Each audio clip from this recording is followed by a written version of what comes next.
ہمارا یہی عقیدہ ہے کہ قرآن میں بیان پروردگار ہے،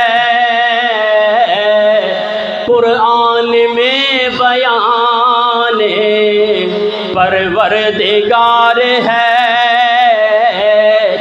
میرا نبی پہ سارا دار و مدار ہے۔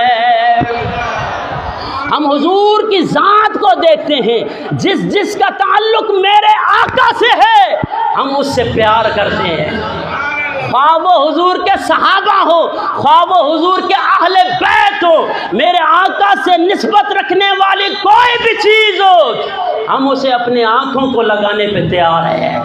تو میرے نبی پہ سارا دار و مدار ہے۔ صحابہ کو ہم نے کیوں مانا؟ کہ تیری وجہ سے مانا تیرے صحابیوں کو، اور طاہر تیرا گھرانہ دل کا قرار ہے۔ کہیے سبحان اللہ۔ ہم صحابہ سے بھی پیار کرتے ہیں اور حضور کے اہل بیت سے بھی۔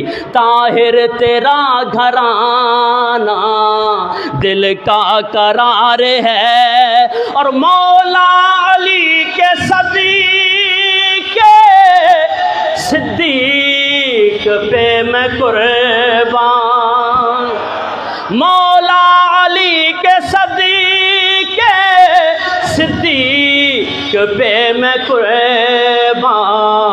ایک لاڈلا ہے تیرا، ایک یار غار ہے، ایک لاڈلا ہے تیرا، ایک یار غار ہے، اور تیری فاطمہ ہے بیٹی، تیری عائشہ ہے زوجہ، ایک تیرے تن کا ٹکڑا ایک رازدار ہے، ایک تیرے تن کا ٹکڑا ایک رازدار ہے۔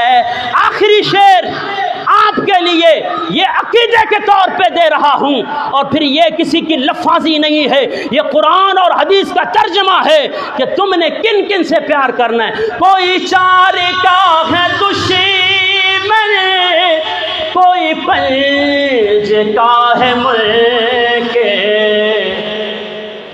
اور سب کا ادب کرے جو مدنی کا یار ہے۔ ہم چار کو بھی مانتے ہیں، پنج تن کو بھی مانتے ہیں، ہم چاروں سے بھی پیار کرتے ہیں، پنج تن سے بھی پیار کرتے ہیں۔ جو چار سے پیار کرتا ہے، پنج تن سے پیار کرتا ہے، مدینے والا اسی سے پیار کرتا ہے۔ اللہ تبارک و تعالی عمل کی توفیق